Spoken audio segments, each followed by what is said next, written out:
এটা নিয়ে আর বেশি নাড়াচাড়া করে লাভ নাই, এই লোকটার হাত পা বেঁধে ফেলে লাভ নাই। জাস্ট থিঙ্ক, আজকে ডক্টর ইউনূস চলে গেল, তারপরে কি হবে? কি হবে? আমি বলতেছি না যে দেয়ার ইজ নো অল্টারনেটিভ, আমি বলতে চাচ্ছি ও কেওস হবে দেশের ভিতরে। তো এইগুলো সৃষ্টি যতই করব আমরা, সময় ক্ষেপণ হবে, আমাদের দেশের ক্ষতি হবে। তো সেই জন্য আমার কথা হচ্ছে যে উনি আসছে, ওনার যে এজেন্ডা আছে ওর ভিতরে উনি কাজ করতে চাচ্ছে, লেট আস অ্যালাউ হিম, সাপোর্ট হিম, এবং আননেসেসারি বিভ্রান্তি সৃষ্টি করে অন্যদের নেগেটিভে আমরা একটা ফগি ওয়ার্ক ক্রিয়েট না করি। কারো ক্যারেক্টার অ্যাসাসিনেট করা ঠিক না। যেমন সে ফর এক্সাম্পল, আমি ডক্টর কলিমুল্লাহকে পছন্দ করি না, তাই বলে যে আমি তার নামে জেনে না জেনে শোনা কথা ওগুলো নিয়ে তার নামে তার চরিত্র হনন করবো, এটা কিন্তু গুনার কাজ ভাই। তো এগুলো থেকে আমরা বিরত থাকি। আমার একটা স্টেটাস এবং আমার একটা রাইট আপও আমি লিখছি যে একটা ব্যালেন্স মেনটেন করতে হবে। এখন যখন আপনি দেখেন যে আপনার সন্তানদের ভিতরে একটা দুষ্ট ছেলে আর একটা ভালো ছেলে, তো এখন দুইটারে সেম ফুটিং এ আনার জন্য আপনার ব্যালেন্স করতে হবে। যে দুষ্ট ছেলে সে যেটা চাচ্ছে হয়তো তাকে সেটা দিতে হবে। তো লাইক দ্যাট, এখন আমাদের দেশে যে পলিটিক্যাল পার্টিগুলো আছে, I don't talk about the ছোটখাটো পার্টি, ওগুলোর কথা বলছি না, মেজর পার্টি যেগুলো আছে আপনি দেখেন, এরা এদেরকে নিয়ে সরকার একটা ঐক্যমত্য গঠনের জন্য, ঐক্যমত্যে আসার জন্য মানে সিরিজ অফ মিটিং করছে। তো এখন বাট শেষমেশ বিএনপি তারা আলটিমেটামই দিল শেষ পর্যন্ত। আমি তো প্রথম তারেক রহমানের বক্তৃতা শুনে বুঝতাম যে খুব ম্যাচিউর বক্তৃতা দিচ্ছে, কথাবার্তা বলতেছে, কিন্তু উনি যেদিন ওই যে তারুণ্যের গণজাগরণ না কি একটা মিটিং করলো, সেদিন যেরকম একবার আলটিমেটাম দিয়ে দিলেন, আমি পার্সোনালি বলতেছি, আমি বললাম যে this is not a good sign. এটা আপনাদের লেভেলে আপনারা সরকারের সাথে আলাপ করে একটা আন্ডারস্ট্যান্ডিং এ আসা উচিত। এইভাবে ওই তরুণদেরকে চেতাই দিয়ে একটা এটা you are heading to chaos again. তো সেই জন্য ওরা যেহেতু ডিসেম্বরের ভিতর চাইছে, সরকার বলতেছে জুনের ভিতরে। এখন এর ভিতরে কে, আপনি বললেন জামাত ইসলামী বলছে এপ্রিল, বাট আমার কথা হচ্ছে যে যেমন উনি হয়তো ওই আমি যেটা বলতেছিলাম এটা আমিও বলছি, আমাদের ভিতরে অনেকেই বলছে যে একটা রোডম্যাপ দিয়ে দেওয়া উচিত ওনার। এই সরকারের কিছু ভুল ত্রুটি আছে, যেমন আমি বললাম, এটা আমি একটু পরে আসতেছি, যে কমিউনিকেশন গ্যাপ কি করতেছে এই জিনিসটা রহস্যজনক রাইখা জনগণকে জানায় না। এবং এইটার উপর আমার একটা ভিডিও আছে যে করিডোর নিয়ে আপনি কি করলেন, তারপরে পোর্ট নিয়ে কি করলেন, জনগণকে খোলাসাভাবে আপনাদের ইয়েটা, হ্যাঁ অনেক সিক্রেট প্ল্যান থাকে, secret part of the plan থাকে, এগুলো বললেন না, কিন্তু মোটার আগে বলে দেওয়া যেতে পারে যে এইটা হবে এটা হবে। তাইলে এইটা আমাদের দেশের শত্রুরা বললেন, বা যারা চায় না তারা ওইটা নিয়ে প্রপাগান্ডা করতে পারবে না, গুজব ছড়াতে পারবে না, একটা অসন্তোষ সৃষ্টি করতে পারবে না।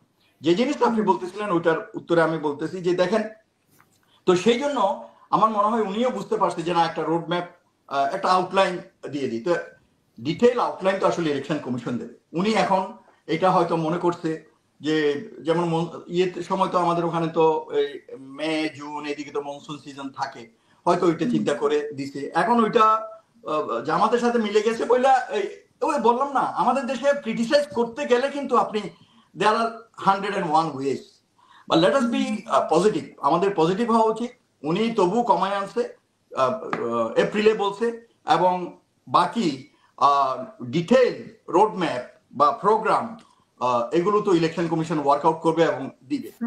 কিন্তু আমি বলবো যে বড় পার্টি যেগুলা এটার জন্য কেউ একটা প্রেশার দিচ্ছিল, 4 মাস should not make a difference. আসলে শান্তির জন্য, দেশে শান্তির জন্য, দেশে দেখেন অশান্তি হলে সাফারার হয় কারা? জনগণ। এই যে দাবি আদায়ের নামে রাস্তায় নেমে যায়, ভাঙচুর করে, এই করে সে করে, আমাদের দেশের সম্পত্তি নষ্ট হয়, দেশের জনগণের জানমালের ক্ষতি হয়। কাজে আমার কথা হচ্ছে যে একটা উনি যে ডেট দিয়েছে সেটা ঠিক আছে, মানে এটা চিন্তা ভাবনা করে উনি যেটা ডেট দিয়েছেন সেটাই আমি মনে করি একটা কনসেনসাসে আসা উচিত সবাই, এবং কিছু ছাড় দিতে হবে। এখন আপনি যদি কোনো একটা ডিসিশনে যাওয়ার জন্য রিজিড থাকি, তাইলে you can't reach a decision for sure. তো সেই জন্য আমার কথা হচ্ছে যে সবাই ছাড় দিয়ে, এই বিশেষ করে পলিটিক্যাল পার্টিগুলোতে এরা স্টেক হোল্ডার মেইনলি, তারা একটা কনসেনসাসে আসা উচিত, এবং এইটা নিয়ে আর বেশি নাড়াচাড়া করে লাভ নাই, এই লোকটার হাত পা বেঁধে ফেলে লাভ নাই। জাস্ট থিঙ্ক, আজকে ডক্টর ইউনূস চলে গেল, তারপরে কি হবে? কি হবে? আমি বলতেছি না যে দেয়ার ইজ নো অল্টারনেটিভ, আমি বলতে চাচ্ছি ও কেওস হবে দেশের ভিতরে। তো এইগুলো সৃষ্টি যতই করব আমরা, সময় ক্ষেপণ হবে, আমাদের দেশের ক্ষতি হবে। তো সেই জন্য আমার কথা হচ্ছে যে উনি আসছে, ওনার যে এজেন্ডা আছে ওর ভিতরে উনি কাজ করতে চাচ্ছে, লেট আস অ্যালাউ হিম, সাপোর্ট হিম, এবং আননেসেসারি বিভ্রান্তি সৃষ্টি করে অন্যদের নেগেটিভে আমরা একটা ফগি ওয়ার্ক ক্রিয়েট না করি আর কি। এই বিপ্লব যখন হয় তখন কিন্তু বলছিল ইলেকশন চাই, ইলেকশন চাই, ইলেকশন চাই বলছিল, বলে নাই। আর দুনিয়ার বিভিন্ন জায়গায় আপনি সফল বিপ্লব যেগুলো হয়েছে এগুলোতে দেখেন, যদিও আমাদের এখানে ওরা বিপ্লবের পরে যেই স্টেপগুলো হয় ওই স্টেপ সঠিকভাবে ফলো করে নাই। যেমন কনভেনশনাল যে গভর্নমেন্ট থাকে এটা সাসপেন্ড হয়ে যায়, কনস্টিটিউশন সাসপেন্ড হয়ে যায়, রিভলিউশনারি কাউন্সিল গঠন হয়, এবং ওদের মতো করে ওরা কিছু এগ্রিমেন্ট ইয়ে করে ওই অনুযায়ী দেশ চালায়। তো আমার কথা হচ্ছে যে এখন যে অনেকেই বলে যে ইলেকশনের জন্য আসছে, ওরা ইলেকশন দিয়ে চলে যাবে, ঠিক আছে, এটা বিপ্লবী সরকার না, এটা interim government, whatever you name it. আমার কথা হচ্ছে যে যেহেতু ওরা আসছে, আর ওই যে পাটিল ভাই যেটা বললেন, আসলে বিভ্রান্ত করে তো লাভ নেই। আমরা সত্য যেটা এটা বলি, আমরা কারোকে সেভ করার জন্য, কারোকে সাপোর্ট করার জন্য সত্যকে মানে হাইড করে না রাখি। আসার পর থেকে আমি শুনতেছি, if I am not wrong, আসার পর থেকে সেনাপ্রধানও বলছে 15 থেকে 18 মাস, তারপরে এই ডক্টর ইউনূসও বলছে যে ডিসেম্বর থেকে জুন। তো এইটা এখন ওইভাবে পুশ করে লাভ নাই ভাই, সত্যি কথাটা বলেন জনগণকে। এর আগে একবার ডিসেম্বরে বলা হয়েছিল, পরে উনি চেঞ্জ করে আবার ডিসেম্বর ওনার নিজের মুখে বলছেন। হ্যাঁ ভাই বলছে তো, কারণ দেখেন আপনি টেবিলে বসার পরে আপনি যদি আজকে অফিসে যান, ইফ ইউ আর না উনি তো লেম্যান না তো, উনি তো লেম্যান না তো, উনি তো বুঝে শুনে বলছে এটা।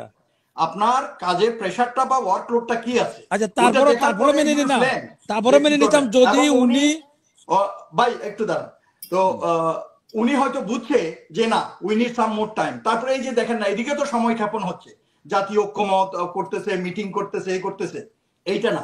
তো সেই জন্য এইটা জিনিস, এটা আমার মনে হয় এটা আমাদের একটু সাপোর্ট করা উচিত, সহনশীল হওয়া উচিত। আর পাটুরি ভাই একটা যেটা বললেন যে দেখেন ভাই, ওই যে doctor Kalimullah will bear me out, যে দেখেন বিদেশ থেকে টাকা আনতে গেলে just it is not A push button system. আপনি বাটন টিপ দিলেন, টাকা আপনার এখানে সোনালী ব্যাংকে চলে আসলো। এগুলোতে অনেক প্রসিডিওর আছে, অনেক ডিপ্লোম্যাটিক স্টেপ আছে, এবং দে আর ট্রাইং। আপনি হয়তো জানেন না, আমি জানি এর ভিতরে অনেক টাকা আনার প্রায় পাইপলাইনে হয়ে গেছে, এবং দে আর ওয়ার্কিং অন দ্যাট। আপনি কিছু নাই। আমি শুনেন, আমি কোনো ইন্ডিভিজুয়াল ডক্টর ইউনূসকে বা ইন্ডিভিজুয়াল ডক্টর খলিলকে প্রোটেক্ট করার জন্য বলতেছি না, আমি যেটা সত্য এবং যেটা আমি মনে করি যে রিজনেবলি দে আর প্রোগ্রেসিং। আপনি দেখেন এই যে দুবাইতে আমাদের লোক আটকা পড়ে রইল, 3 দিনের মাথায় সে নিয়ে আসলো। তারপরে মনে করেন এই যে হজে গেল, এইবার কোন গ্যাঞ্জাম হয়েছে আমার বলেন। তারপরে গতবার এই যে রোজার ঈদে বাড়ি গেল, এই ঈদে বাড়ি গেল। তো এইগুলো অনেক ছোটখাটো জিনিস হলেও এগুলো দেখে মানে যেটা অ্যাপ্রিসিয়েট করার কথা আমরা অ্যাপ্রিসিয়েট করি। শুধু কোনো দলকে সাপোর্ট করার জন্য, কোনো ইন্ডিভিজুয়ালকে সাপোর্ট করার জন্য আমরা ইয়ে না করি। আমাদের যদি কোনো ক্রিটিসিজম থাকে এটা আমরা এক্সপ্রেস করতে পারি। উনি এটা ইনকগনিজেন্স নিতে চাইলে নিবে। তো বাট ওই যে আপনি যেটা আবার বললেন, এটা হাসিনাও আপনাকে বললো, কারো আমি পার্সোনালি আসলে বলতেছি কারো ক্যারেক্টার অ্যাসাসিনেট করা ঠিক না। যেমন সে ফর এক্সাম্পল আমি ডক্টর কলিমুল্লাহকে পছন্দ করি না, তাই বলে যে আমি তার নামে জেনে না জেনে শোনা কথা ওগুলো নিয়ে তার নামে তার চরিত্র হনন করবো, এটা কিন্তু গুনার কাজ ভাই। তো এগুলো থেকে আমরা বিরত থাকি। আমরা দেশের কল্যাণ যেটা হবে, দেশেতে স্টেবিলিটি যেটা থাকে, এবং মানুষকে সঠিক তথ্য দিয়ে আপনারা আমরা যারা আছি এই যে কথাবার্তা বলি বা লেখালেখি করি, আমাদের মানে সঠিক তথ্যটা জনগণকে দিয়ে একটা স্বস্তি যেন দেশে থাকে এটা চেষ্টা করতে হবে। আর যদি গভর্নমেন্ট ডিরেল হয় তাহলে ওটা আমরা বিতর্ক তুলবো, অসুবিধা নেই। তো আমার কথা হচ্ছে যে এই সরকারকে আমাদেরকে সহযোগিতা করা উচিত। বাকি যে সময়টা আছে এখন শুধু ওই 2 মাসের জন্য ফাটাফাটি করে লাভ নাই।